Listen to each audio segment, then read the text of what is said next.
your first reaction? Well, my first reaction is, remember when we were covering the men's college basketball tournament and how highly were we speaking of Dan Hurley back then? His relationship building is one of the biggest keys to his success as a head coach. Like, that's one of the biggest things. Think about it. When they won the national championship 2 seasons ago, they lost 3 starters from that team and then repeated as national champions because the guys he brought in and the guys that he was developing all believed in themselves and they believed in the system. UD said he's going to bring a little bit of energy. He's going to bring a lot of energy. Dan Hurley has so much passion, fire, and excitement for the game. And for the Lakers team that at times looked lifeless out there on the court this season, looked like they didn't have very much direction, looked like they didn't have very much energy or wanting to play together, they're going to have that from Dan Hurley. And what is the biggest credibility badge than LeBron James signing off? Like, LeBron James and the relationship that he has with Coach Hurley, that's going to be the biggest thing as far as him going into this locker room like, hey, let's do this together. That does exist. In fact, if we can put up, Cindy, if we can put up the tweet from April 19th, this could be described as foreshadowing. It could be coincidence. Either way, it's certainly interesting. So J.J. Redick, of all people, had interviewed Dan Hurley on his JJ's podcast and posted that. LeBron responded to it. That's why you see at J.J. Redick there talking about Dan Hurley. He's so damn good along with his staff. Super creative with their love it. Woj, this is, 2 months, a little less than 2 months ago. Yeah, and there's no question that I think Rob Pelinka, Jeannie Buss have pursued Dan Hurley with an understanding of how it would be received, certainly with their key players. But, you talk to other, and I've heard from NBA head coaches who didn't know any of this was going on. Because UConn has so many players in the draft this year, head coaches are watching a lot of tape on UConn. They might have saw them a little bit in the tournament. They're in the middle of their seasons.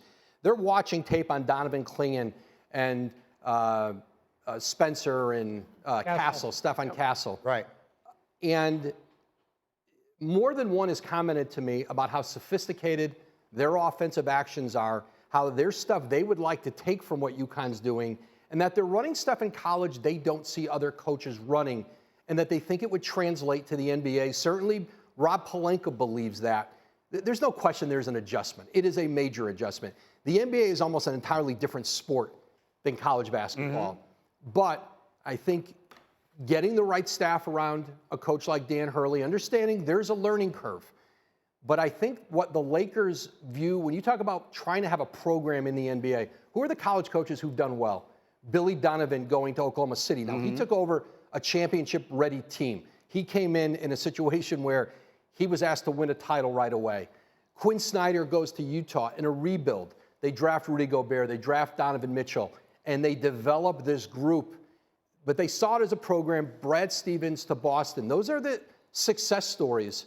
But I think certainly all of those coaches adaptable. And certainly a lot of it is your ability to connect with players and understanding. And you look at, let's say, a Rick Pitino or a John Calipari. Maybe one of the things that at the point in their career, now Pitino had really good success with the Knicks, then came back in Boston. You have to understand the players are the stars. You are not the star. Dan Hurley can be a big figure in that position, but you are a star as the college coach. You are everything. You are the sun everybody revolves around. You are not that in the NBA. You have to understand that, but that doesn't mean you can't have a big presence and you can't lay a foundation. And I think coaches like Donovan, who Dan Hurley has a very close relationship with. He has always gone to Billy Donovan for advice in his career, whether it was going to a high major, winning a title and trying to repeat. There are lessons to be learned from those coaches. I will say this. Go really quick, because I've got Pete. The tweet that LeBron was responding to, the clip, was him describing how he made over his offense by looking at FIBA games and looking at college football formations. And that's the one thing that NBA people say about Dan Hurley, is that he has proven to be malleable. And that's what LeBron was responding to. That tweet was about him talking with J.J. Redick about that. Which brings us to Pete Thamel, our outstanding college reporter who covers both college basketball and particularly football for us. And Pete, we cannot help but notice, Hembo pointed it out on Twitter earlier, Jim Harbaugh, national championship, boom, goes to the pros. Dan Hurley, back-to-back national championships, maybe, as Woj reports, on the verge of jumping to the pros. That doesn't feel coincidental in this moment of total upheaval and change in college sports. What is your reaction to all this here, Pete? Yeah, Greeny, it's a great point by Hembo, and I think it comes down and can be distilled by one succinct point. Why play in a league and coach in a league and run a team in a league that is a quasi-professional league that's figuring it out when you can actually go to an established professional league and coach in that league that has it figured out, that has its TV contracts lined up, that has its business in order, that isn't subject to the whims of random court cases and sporadic enforcement? College sports are professional sports, but they are not as well run and they're not as succinct as the established American professional sports. So as we're making this transition to quasi-professional and losing the amateur status, you could obviously argue it was lost long ago, the rules of engagement are just cloudy right now. Clear as mud is what a bunch of SEC ADs and presidents told me about the future of college athletics in Destin. So you can either coach and work in clear as mud, or you can go to a place where the bottom line is very simple. The reporting structure is very clear. In the future, especially look at a place like UConn that doesn't have big-time football as a driver, doesn't have the TV contracts that the SEC and the Big Ten have. The future there is going to be difficult to project. And then, Greeny, we could do a whole show on, will there eventually be a breakaway of big-time football? Where does that leave the NCAA? Where does that leave the NCAA tournament? When Mike Krzyzewski made this decision 20 years ago, Greeny, it was a radically different decision than the one Dan Hurley is making now. And the primary reason for that is the entire plate tectonics of college athletics have shifted drastically. For what he's talking about, for anyone who does not know, there was a moment in time when the Lakers tried to hire Mike Krzyzewski, and I think that, well, you were covering it, so you tell us. 20 years ago is the 20th anniversary of the Lakers' pursuit of Mike Krzyzewski. They offered him $8 million a year in 2004. Unheard of. That's like a solid, that puts you above average in the NBA right now. Massive offer to Mike Krzyzewski. He turned it down. If Mike Krzyzewski was in the same position at the same age with the way college basketball has changed, he almost assuredly would probably be the Lakers coach. That's what Dan Hurley is facing now, a very different world than what Mike Krzyzewski. He could continue to dominate in college, and he did. He had won 3 national titles at that point. Can you continue to dominate at UConn? Is it sustainable? It might be. Dan Hurley's, his will, his stature in the profession, but there are going to be football schools with the ability, with revenue sharing and NIL, that are going to be able to offer players more money than you can. He's got a top 5 team returning, a team that could potentially three-peat in college basketball. But if you want to coach in the NBA and you want to coach at that level, the Lakers give you a chance to get access to what you need to win a championship is what? There's 5 or 6 or 7 players. We all know who they are, and you better have one of them if you're going to win a championship. The Lakers give you a little better chance than anywhere else, almost anywhere else, to get that player.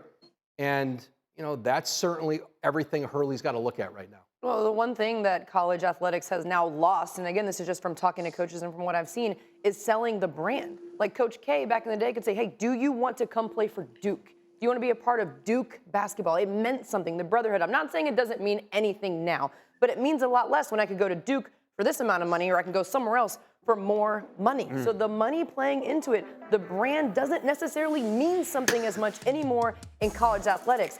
The Lakers organization, that brand, having that across your chest, that means something. So that's the big difference from the NBA to college basketball. Pete, it feels to me like down is up and up is down. In college sports, just in specifically in basketball, we have John Calipari leaving Kentucky to go to Arkansas. You have Jay Wright walking away from the sport at a time when I think he was facing a lot of these kind of questions. Can I keep doing at Villanova what I have been doing here? Because we aren't Alabama and we don't play big level football. And now we see Dan Hurley potentially jumping to the NBA. Should we be expecting more of that? Should we be expecting to see more of those kinds of decisions in the immediate future?